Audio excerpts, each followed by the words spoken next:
Hello বন্ধুরা, সবাই কেমন আছেন? ভালো তো? হ্যাঁ, আমিও ভালো আছি। আর আমি কি করলাম সকাল থেকে এই যে দেখুন, আজকে ফুলকপি সবজি করেছি, আর এই যে টক পালং করেছি, আর এটা কাবলি ছোলার ঘুগনি করেছি। আজকে ছোট ছেলে নিরামিষ তো খাই, মানে প্রতিদিন, আর বৌমাও সোমবার নিরামিষ খায়। ওই জন্য আমি সকাল সকাল আমাদের রান্নাগুলো সব করে নিয়েছি। আর এটা হচ্ছে মটরের ডাল ধনেপাতা দিয়ে, খুব সুন্দর লাগে খেতে, খুব টেস্ট হয়। ভাতও হয়ে গেছে। আর বৌমার দোকানের রান্না শুরু করবে সেই 12টার পর থেকে। এতগুলো বাসন সব কাজের লোক আছে, সেও মাজে, আমিও কিছু মাজি। মেজে নিয়ে ওই বিকেল হয়ে যায় কাজ করতে করতে। বৌমাকে অনেক সব রান্নার জোগাড় দিই। দিয়ে তারপরে বিকেল 4টার সময় আবার সেলাই শেখাতে বসি।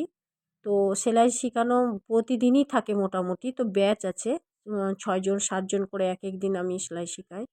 তো এই সেলাই শেখাতে আমি 4:30টায় বসে যাই।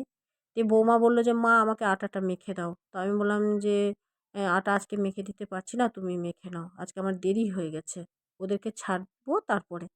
দেখলাম যে বৌমার দেরি হয়ে যাচ্ছে, ও দোকানে যাবে। তো বৌমা দেখছি নিজে নিজেই আটা মাখতে লেগে গেল। তো আমি বললাম যে, "কী করছো?" বলছে, "আমি আটা মাখছি।" আমি বললাম, "বাহ! ভালো কথা। তুমি আটাটা মেখে নিলে, আমি বেঁচে গেলাম।" তো আমি বললাম যে, "অল্প করে মেখে নিয়ে যাও, পরে লাগলে আমাকে ফোন করবে, আমি মেখে পাঠাবো।" বন্ধুরা, গুড নাইট, শুভরাত্রি।